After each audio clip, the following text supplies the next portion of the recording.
Hello friends, তো চলে এলাম একটা নতুন ভিডিও নিয়ে। দেখো, আম্বাবচী 4 দিন পরে কিন্তু আজকে প্রথম পুজো দেব, তো ভাবলাম সবটাই তোমাদের সাথে শেয়ার করব। তো দেখো, সকালবেলা ঘুম থেকে উঠে দেখি একদম মুষলধারে বৃষ্টি হচ্ছে। তো একবারে ফুল টুলগুলো তুলে স্নান করে একদম ফ্রেশ হয়ে নিয়েছি। তারপর চলে এলাম ওপরে ঠাকুর ঘরে। আর আজকে এত বৃষ্টি হচ্ছে সকাল থেকে, তো ভাবলাম আগে ঠাকুরের জামা কাপড়গুলো কেচে দিই, তারপর ঠাকুর ঘরটা পরিষ্কার করব। কারণ সকাল সকাল কেচে দিলে সকাল সকাল জামা কাপড়গুলো শুকিয়েও যাবে, যেহেতু হালকা পাতলা। আর সকাল থেকে একভাবে বৃষ্টি হচ্ছে, তবে এখন একটু বৃষ্টিটা কমেছে। তো আমি প্রথমে একটা পরিষ্কার ন্যাকড়া দিয়ে ঠাকুরগুলো আগে ভালো করে একটুখানি মুছে নিলাম, তারপর সিংহাসনটাও ভালো করে মুছে নেব। আর এই সিংহাসনটা তো তোমরা জানো, এর আগের ভিডিও তো তোমাদেরকে দেখিয়েছি। আমার অনেক দিনের শখ ছিল একটা পাথরের সিংহাসনের। তো এই সিংহাসনটা কিন্তু আমি খুব বেশি দিন হয়নি নিয়েছি। তো যাই হোক, তারপরে দেখো এত জামা কাপড় বেরিয়েছে, তো সেগুলোই আগে কেচে নেব।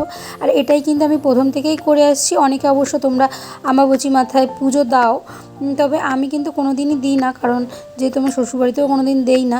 তো ওই জন্য 4টে দিন পরেই একবারে সব জামা কাপড় কেচে ঠাকুরের বাসন টাসন মেজে তারপরেই কিন্তু পুজো দিই। আর এখানে লক্ষ্মীর ঘটে যেহেতু সিঁদুর আমাদের তুলতে নেই, তো চারিপাশটা ভালো করে মেজে নিয়েছি। তারপর যে লক্ষ্মীর ঘটের যে জলটা ছিল, সেই জলটা একটা তুলসী তলার গোড়ায় দিয়ে তারপর কিন্তু ঘরটা মেজে নিয়েছি। তো দেখো, এখানে কিন্তু আমার সব কিছু মাজা ঘষা হয়ে গেছে। তো এইগুলো করার পরে আমি কিন্তু রান্নাটাও সেরে নিয়েছি, যেহেতু আজকে বাবির আবার স্কুল আছে। তো ওর জন্য টিফিন করে রান্না করে ওর বাবার ব্রেকফাস্ট করে তারপর আবার জামা কাপড় ছেড়ে উপরে এসেছি। আর ততক্ষণে দেখলাম জামা কাপড়গুলো ঠাকুরের অলমোস্ট শুকিয়ে গেছে, তো ভাবলাম একবারে পরিয়ে দিই। আর আজকে যেহেতু বৃহস্পতিবার, লক্ষ্মীবার, তো লক্ষ্মীর ঘটও পাততে হবে।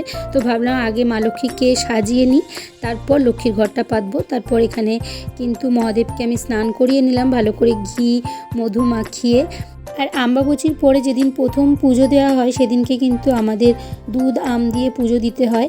আর আম্বাবচী মাথায় কিন্তু আমাদের আম দুধ অবশ্যই খেতে হয়। জানি না এটা তোমাদের কাদের কাদের নিয়ম আছে, তবে এটা আমরা করি। আর এরপরে দেখো, আমি এখানে মা লক্ষ্মীর ঘরটাও পেতে নেব। আর আজকে পুজো দিতে কিন্তু আমার অনেক সময় লেগেছে, কারণ সকালবেলা ঘুম থেকে উঠেই কিন্তু আমি ঠাকুর ঘরে লেগে পড়েছি। তার মাঝে একটুখানি গেছিলাম নিচে রান্নাবান্না করতে। তো রান্নাবান্না সেরে আবার জামা কাপড় ছেড়ে আবার কিন্তু ওপরে চলে এসেছি।